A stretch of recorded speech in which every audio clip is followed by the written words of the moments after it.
धनपत जी को अपने पड़ोसन से विशेष लगाव था।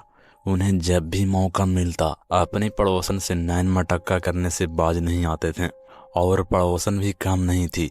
धनपत को अपनी खिड़की के सामने देखते ही अपने घर की खिड़की खोल देती, ड्रेसिंग टेबल के सामने बैठकर कंघा करती, अपने बाल संवारती, सजती संवरती और अपनी कुछ ऐसे अदाएं पेश करती कि धनपत जी मंत्र मुग्ध होकर लगातार उसी को देखते रहते।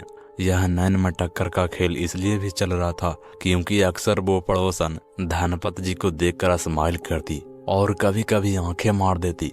धनपत जी के सामने वाले घर में ये पड़ोसन कुछ दिन पहले ही आई थी और देखने में काफी खूबसूरत थी और उम्र मुश्किल से 20 के आसपास थी। एक दिन धनपत जी को नींद नहीं आ रही थी। उस समय रात के 1 बजे थे और उनकी आंखों में बार बार पड़ोसन का मासूम और मस्त चेहरा घूम रहा था।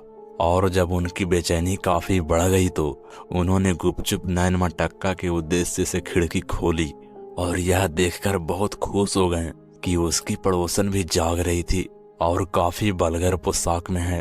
पड़ोसन ने जब इतनी रात में धनपत जी को अत्यंत बेचैन मुद्रा में देखा तो एक कागज पर बड़े बड़े अक्षरों में लिखा, you most welcome dear, because this time I am alone.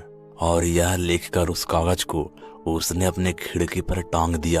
और जब उसने देखा कि धनपत जी की नजर उस कागज पर पड़ गई और उनके लाबों पर मुस्कान आ गई तो उसने कागज को अंदर कर लिया और खिड़की का पल्ला बंद कर दिया।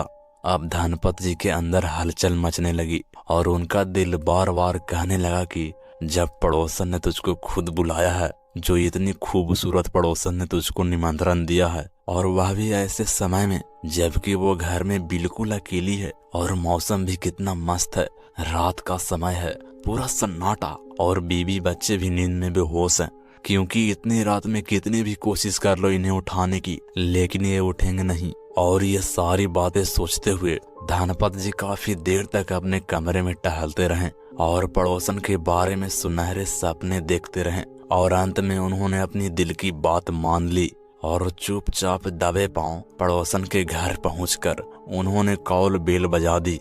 और कॉल बेल का बटन दबाते ही दरवाजा खुला और धनपत जी जैसे ही अंदर घुसे दरवाजा पुनः बंद हो गया। और ये देखकर उनके होश उड़ गए कि इस समय उनके सामने वो खूबसूरत पड़ोसन नहीं बल्कि एक खतरनाक चुड़ैल थी।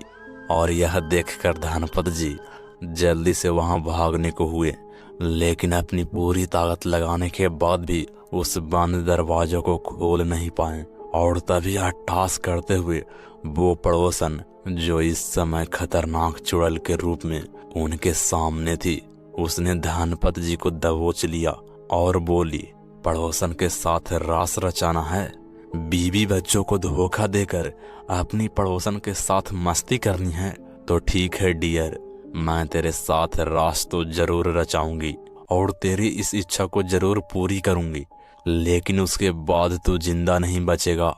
और वैसे भी ना अपनी बीवी को तू प्यार करता है और ना अपने बच्चों की, हमेशा उनके साथ बुरा बर्ताव ही करता है। इसलिए जब तू मर जाएगा तो तेरे बीवी बच्चे ज्यादा सुकून से रहेंगे क्योंकि तेरे बीवी को सरकारी नौकरी मिल जाएगी और वो ज्यादा अच्छे से अपने बच्चों को पालन भी करेगी, जबकि तेरे जिंदा रहते उसकी जिंदगी नर्क से भी बदतर है और बच्चों को भी। So let's come on dear and enjoy your last honeymoon.